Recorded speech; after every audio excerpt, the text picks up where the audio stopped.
This is Module 2, Chapter 8, Training and Coaching. Please review this section and complete the assignment with a minimum score of 80%. After studying this chapter, you will be able to do the following: discuss the role of training in the EMS service, discuss the EMS officer's role in training EMS providers, and describe the four-step method of instruction. You will be able to describe on-the-job training and the order in which skills must be taught, as well as describe how to develop a specific training program. Training and coaching are core EMS officer tasks. Currently, there are no national EMS instructor qualifications, and it is generally left to the respective state to set the requirements, unlike the fire service, which has the NFPA 1041 standards for fire service instructor professional qualifications, which describes the requirements for 3 levels of an instructor. Training ensures that every provider can perform competently, and every EMS provider is prepared to operate as a team member. When training, you must take into account all aspects. These include anticipating high-risk situations, urgent timeframes, and difficult circumstances. Train as you work and work as you train is an often used motto to ensure responders remain safety conscious and competent in their skills. As a responder, 2 of the most important skills you need to develop are situational awareness and critical thinking. Situational awareness is needed to anticipate any safety issues or concerns for those operating on a scene. This could be anything from personal safety, hazards on the scene, or how long you've been working a cardiac arrest. As an officer, situational awareness is vitally important. Critical thinking means knowing protocols, procedures, and policies are important. However, being able to think of what is the best solution or an approach to a problem requires the ability to use those protocols and policies to make the best possible decision. Many times the answer will not be in black and white, so you need to be able to make a decision. As an EMS officer, others will be looking at you for that direction. Through training, you not only improve your skills and abilities, but you are also responsible to make sure that your personnel are able to do so also. Initial training leads to basic skill certifications such as emergency medical technician and emergency medical responder. These certifications are often required before an EMS provider is authorized to participate in field operations. Most providers work toward achieving higher levels of certification, such as the advanced level EMS courses that are offered in Virginia, advanced EMT, intermediate, and paramedic. A provider may be required to achieve additional qualifications. This may be a range from protocol updates up through technical training. Most agencies will have additional training for a new member to ensure that every EMS member is prepared to operate as a team and perform competently. This should be conducted under the supervision of an EMS officer. Multi-agency drills should also be conducted periodically to ensure the ability to efficiently operate in the event of a multi-agency response. EMS officer training responsibilities. A basic responsibility of every EMS officer is to provide training to those he or she is responsible for. One of the easiest ways to accomplish this is by using the 4-step method. The 4-step method development was originated during World War I. This 4-step method remains the method of choice if a candidate must describe how to develop a work improvement plan or explain a new procedure or device. When developing a written or oral response to such an issue, the candidate should identify each of the 4 steps in the training process. These 4 steps are preparation, presentation, application, and evaluation. Let's discuss these 4 steps in more detail. Step 1 is preparation. The EMS officer conducts training to maintain proficiency of core competencies among their team. Sometimes the EMS officer may determine what training is required, while other times it may be at an agency, medical director, or training department level. Some indications that more training is needed are a near miss incident, such as a failure to properly dispose of a sharp or someone being at risk of a needle stick. An incident scene problem, for instance, not being able to properly use or locate equipment, or an observed performance deficiency, perhaps the inability to place an advanced airway. If necessary, the EMS officer must write a lesson plan. This would then break the topic down into separate units.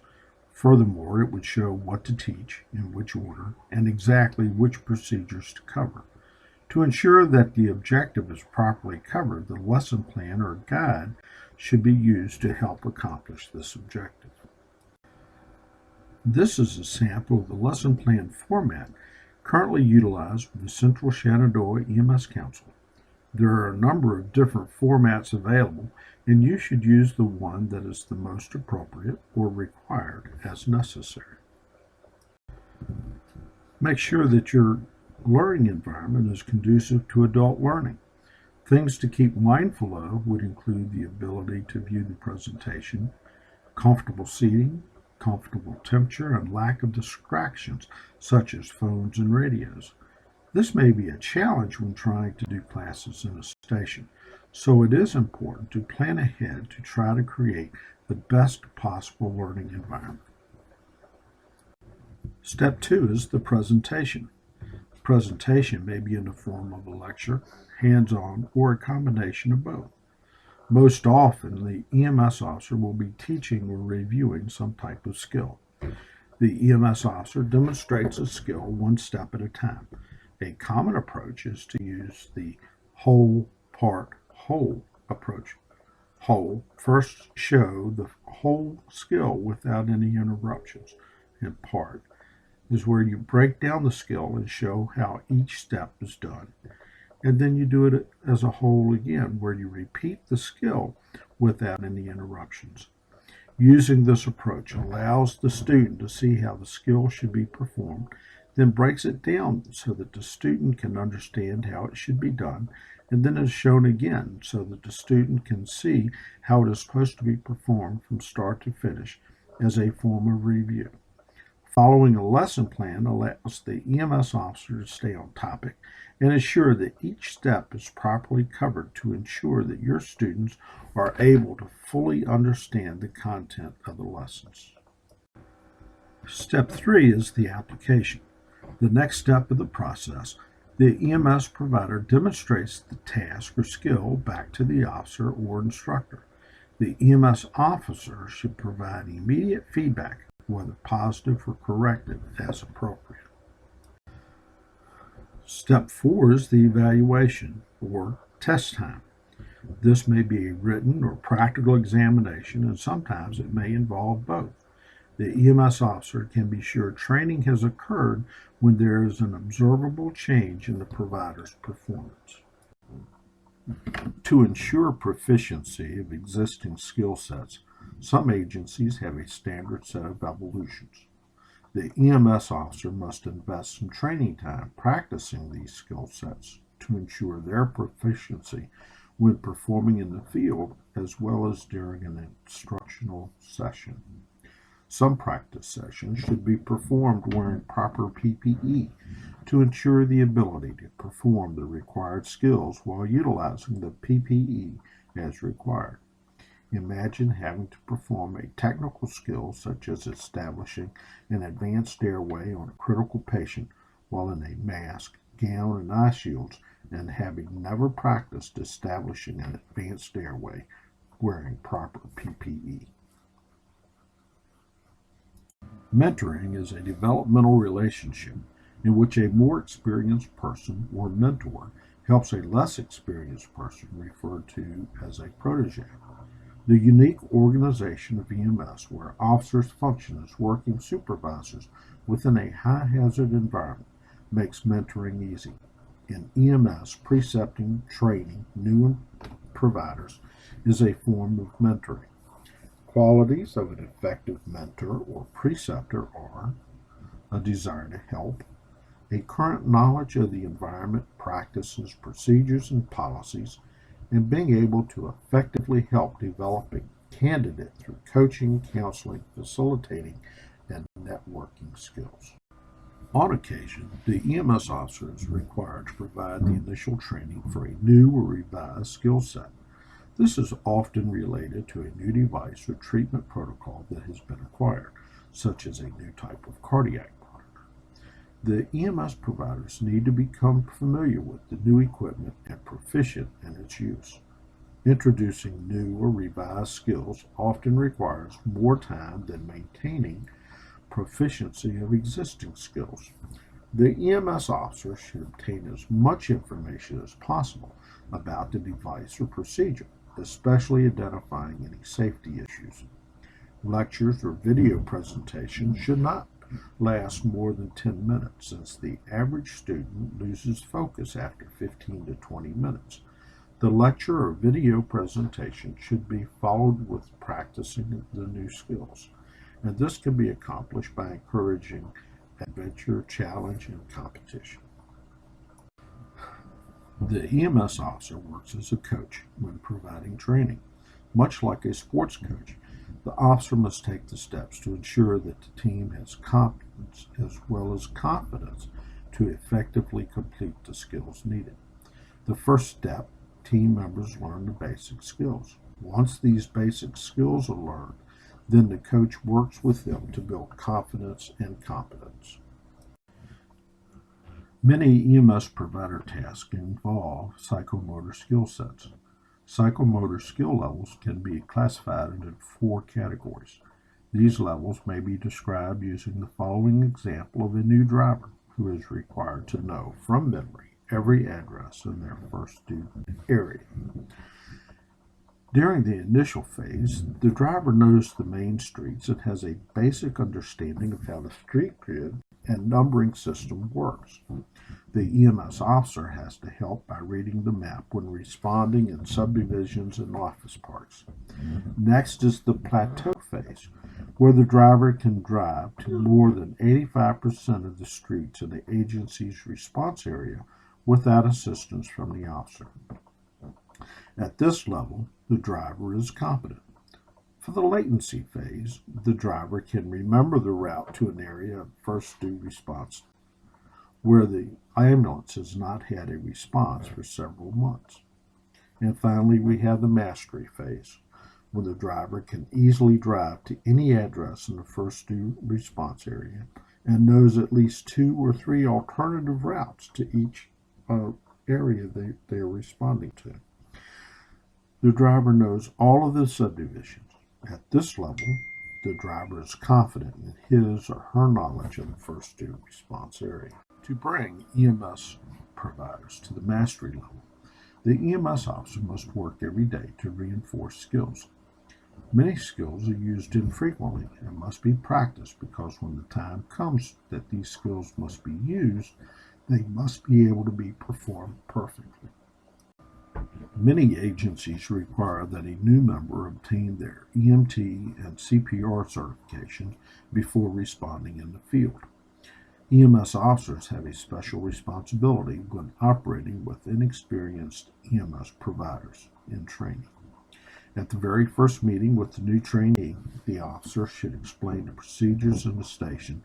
When the team receives a call, assign a senior member to function as a mentor or preceptor, and describe any restrictions that are placed on members while in their training. Federal regulations mandate that 3 topics are covered as part of any emergency service training program. The Occupational Safety and Health Administration, OSHA, has issued Regulation 29 CFR 1910.1030, Occupational Exposure to Bloodborne Pathogens, which requires all EMS personnel to be trained about the agency's exposure control plan, the personal protective equipment used by the provider, and the reporting requirements if an exposure occurs. Hazardous materials awareness. Every public safety member is required to have training at the hazardous materials awareness level. This is OSHA Regulation 29 CFR 1910.20. Hazardous Waste Operations and Emergency Response, or HAZWOPER training, describes these requirements. At the awareness level, first responders are able to recognize a potential hazardous materials emergency, isolate the area, and call for assistance. The National Incident Management System, commonly referred to as NIMS, is a Homeland Security Presidential Directive 5, or HSPD 5, which managing domestic incidents requires incident management training. NIMS provides a consistent framework that operates at all jurisdictional levels, regardless of the cause, size, or complexity of the incident. NIMS creates an all-hazard template for firefighters and EMS responders to operate within a multiple jurisdiction domestic incident within the Federal National Response Plan. The Health Information Portable Privacy Act. Every person that works for an EMS agency that bills for service must receive this HIPAA training. This addresses privacy issues dealing with a patient's personal health information. Failure to follow these regulations can lead to fines and legal actions for both the provider and their agency. As an EMS officer, you may be responsible to make sure that this training has been completed.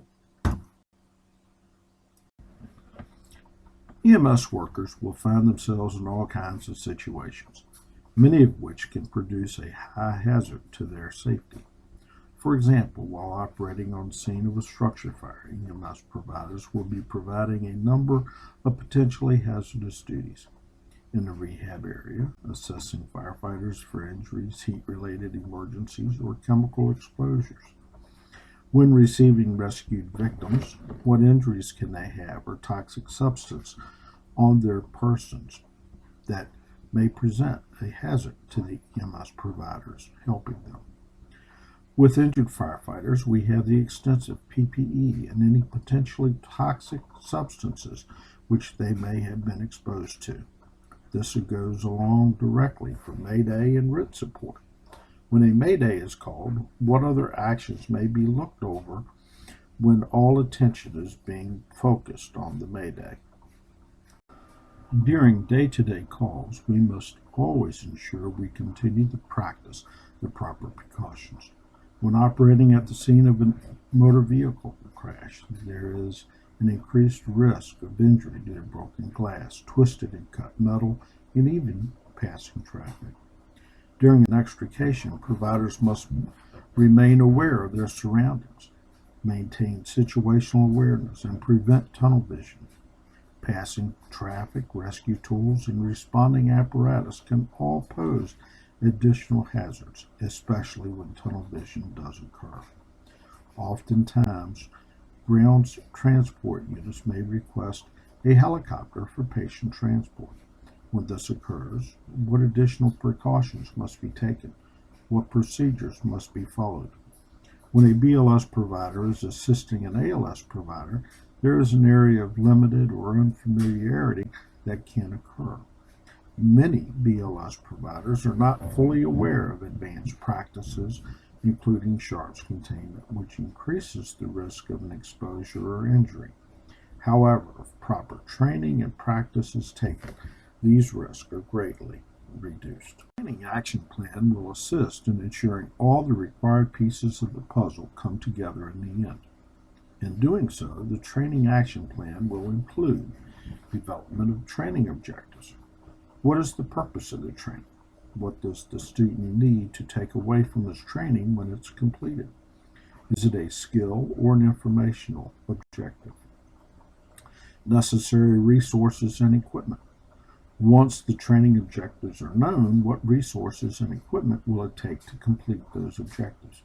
Will you need the entire ambulance or just the cardiac monitor? Will you need the computer and a projector or just some handouts? Proper time and setting. How long does this training need to be properly completed? Is it a 10-minute update or an 8-hour course? Does it require a classroom, or will the ambulance bay be a more appropriate setting? The EMS officer may need to develop a specific training program not covered by the existing certification programs. For example, a work improvement plan or training related to a new device or procedure. Work improvement plans may come annually during annual appraisals. And when new devices are introduced, personnel will need to familiarize themselves with their operations. When developing a specific training program, there are 5 steps which need to be addressed. The EMS officer must first confirm that there is a need for a training program. Some predominant problems may be better solved through an engineering solution. Training has occurred when there is an observable change in behavior. Prior to undertaking the training program, you should identify the specific behavior you want the providers to exhibit after the training. Various methods exist for developing the training program. If training is needed for a new device, the manufacturer or vendor may have a training package available.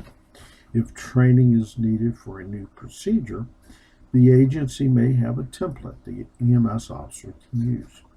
Other agencies may have developed training programs, props, or similar resources that they will share. The Virginia Regional EMS Councils are a valuable resource for development and adoption of EMS training programs, which are available to the various agencies in the Commonwealth. Organizations such as EVENT, Firefighter Near Miss, Responder Safety, and other special interest websites may post resources available for downloading. A few minutes of research may provide a rich response. New programs should be subjected to a pilot class or trial run before finalization. This sort of testing provides the opportunity to tweak the program, identify any problems, and correct any unforeseen issues. Although the use of lesson plan is part of the 4-step method, it is important that the EMS officer develop lesson plans for every training program. As you evaluate your training program, ask the following. Have you accomplished the change of behavior that you wanted? Was the training program worth the student or instructor's time? And was the instructional method appropriate for the learning objective? And what can the instructor or developer do to improve the training program? In summary, training and coaching are core EMS officer tasks. EMS training must anticipate high-risk situations, urgent timeframes, and difficult circumstances. An EMS officer must be prepared to conduct training. Remember the 4-step method: preparation, presentation, application, and evaluation. Many skill practice sessions should be performed while wearing full PPE and operating within a realistic situation. Mentoring or precepting, a more experienced person provides a valuable learning environment. Testing new skills will always take more time than maintaining current proficiency of skills. There are 4 psychomotor skill levels: initial, plateau, latency, and mastery. And federal regulations govern emergency services training. Once skills that must be learned are covered, concentrate on those skills that will keep the EMS provider safe. The EMS officer may need to develop and carry out a training program or to ensure that training is completed.